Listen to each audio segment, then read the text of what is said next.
Hello, I'm Rachel. In this presentation, I'll present research that addresses nutritional deficiencies among lower socioeconomic status populations through a health psychology lens. Here's a brief overview of my presentation. First, I'll introduce the topic of nutrition and share general nutrition guidelines. I'll introduce the problem of nutritional deficiencies that affect many Americans, especially low socioeconomic individuals and families.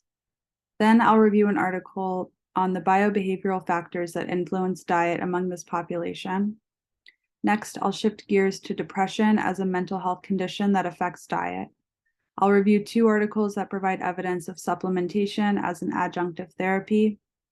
Finally, I'll discuss the implications of this research and future directions for health psychologists to consider.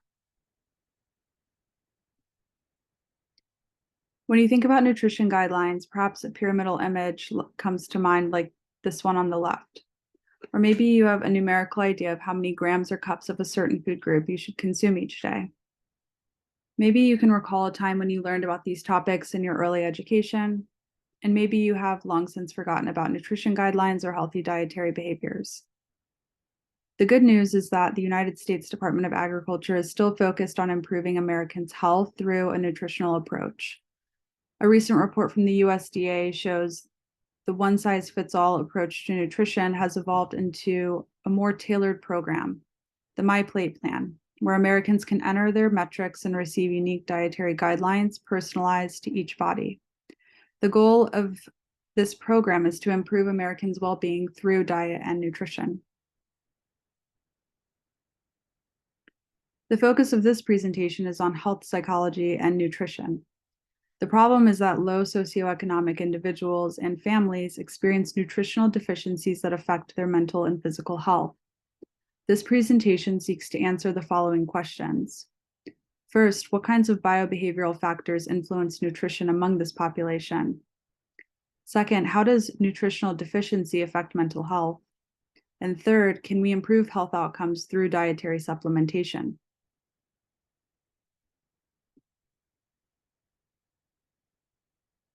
According to a literature review by Lorea and colleagues, the obvious financial constraints experienced by low socioeconomic class individuals are only partly responsible for nutrition behaviors.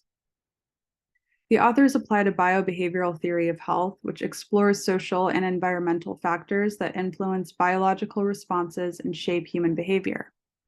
According to this theory, low socioeconomic class individuals are exposed to numerous socioeconomic and environmental stressors that influence their biobehavioral responses. Several articles were analyzed and included in this literature review that provided evidence of the association between various socio-environmental stressors and dietary habits. First, low socioeconomic individuals experience job insecurity, and this leads to limited finances, which affect their ability to purchase healthy organic whole foods. Low socioeconomic individuals often have irregular job schedules, and some have to work late hours, which requires more energy. The research shows a higher consumption of carbohydrates. Second, individuals in poverty experience greater food insecurity. The limited or uncertain ability to acquire food is associated with lower diet quality, mental health challenges, and diet-related chronic conditions. You essentially take what you are given or what you can meagerly afford to eat, and this has an impact on mental health. There is increased anxiety, depression, and stress in households with food insecurity. The socio-environmental factor is also associated with a higher prevalence of chronic conditions like gestational diabetes and worsened health outcomes of diabetes due to poor management of these serious health conditions. Third, low socioeconomic households are often overcrowded, which presents challenges with food preparation and storage due to limited space and shared kitchens.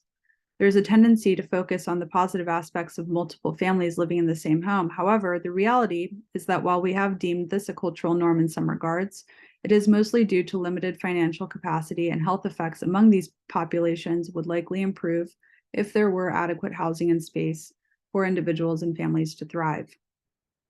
All of these factors increase stress, which may influence emotional eating patterns. The relationship between stressors, dietary behaviors, and health outcomes are bidirectional, and that stress activates the HPA axis, which motivates unhealthy eating behaviors, sometimes manifesting as a craving for salty foods. And these unhealthy behaviors are associated with poor health in the long term. Poor health increases stress levels, and so on and so forth. The results of this article provide ample evidence that a combination of factors influence nutritional deficiencies among low socioeconomic individuals and households. The previous article shed light on a few compelling associations between dietary behaviors and mental health. First, it exposed the stressors that low-income and poverty-stricken individuals experience. It provided evidence of how these stressors affect sleep and dietary behaviors, which we also learned about in this course. The article revealed associations between anxiety and emotional eating habits, as well as depression and dietary restraint. The relationship between diet and mental health is further supported by psychiatrist and researcher Dr. Daniel Amen, who is renowned for his unique approach to diagnosis and treatment of mental health conditions using brain SPECT imaging and dietary supplementation. The remainder of this presentation will focus on depression specifically and dietary supplementation as a potential avenue to improve mental health outcomes. If depression is associated with dietary restraint marked by poor appetite and low energy levels, then we may infer that individuals diagnosed with depression also struggle with nutritional deficiencies.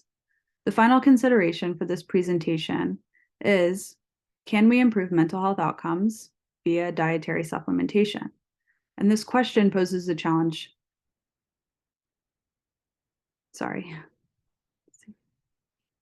This question poses a challenge to Big Pharma, as the first line of treatment for individuals who are diagnosed with depression is often antidepressant treatment. Research in countries outside of the US suggests otherwise, and I'll review the evidence in further detail.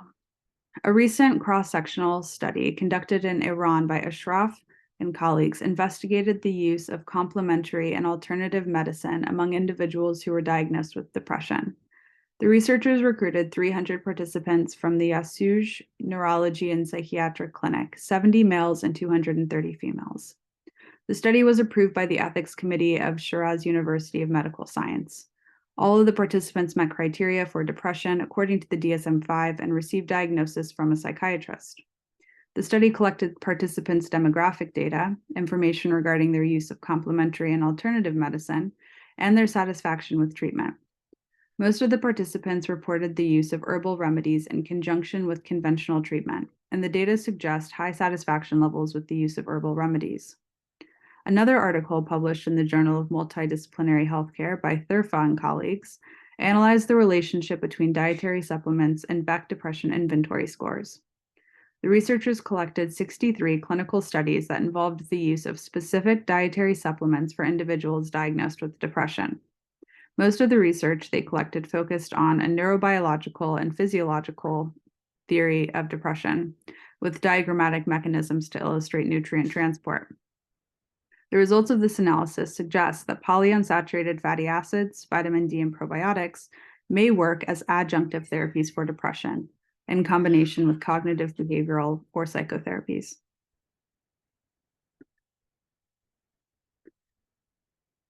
While countries outside of the United States suggest that dietary supplementation may reduce symptoms of depression, there are many medical and research institutions involved in the pharmaceutical industry that say otherwise. And perhaps this is for a good reason, as mixing certain pharmaceutical drugs with dietary supplements may pose a health risk for certain individuals. Returning to the study on complementary and alternative medicine in Iran, many of the participants reported that they did not disclose their use of herbal remedies to their physician. Open lines of communication between individuals and provider treatment is crucial for well-being. So I believe it would be advantageous for mental health and medical providers to explore patients' use of herbal supplements. In my personal experience, I found these conversations with my mental health providers and physicians very helpful. I was diagnosed with ADHD and received pharmaceutical treatment for my mental health condition for many years. And when I decided to transition from medication to herbal supplements, my medical team was supportive. They even provided resources for me to explore the best supplements to support my mental and physical health. So in conclusion, nutrition is very important for physical and mental well-being. Ideally, nutritional guidelines are met through daily consumption of healthy foods. However, certain populations, such as low socioeconomic status populations, may struggle with nutritional deficiencies and resort to unhealthy dietary behaviors. Mental health providers working with these populations should be aware of the challenges these individuals and households face. Mental health providers may provide additional support to population well-being by inquiring about dietary habits and encouraging clear lines of communication regarding the use of herbal supplementation. This is especially important when working with individuals who struggle with depression and refuse antidepressant treatment. Those who report low treatment adherence may also benefit from a combination of psychotherapy and nutritional coaching or dietary supplementation. Thank you for viewing my presentation. Be happy, healthy, and well.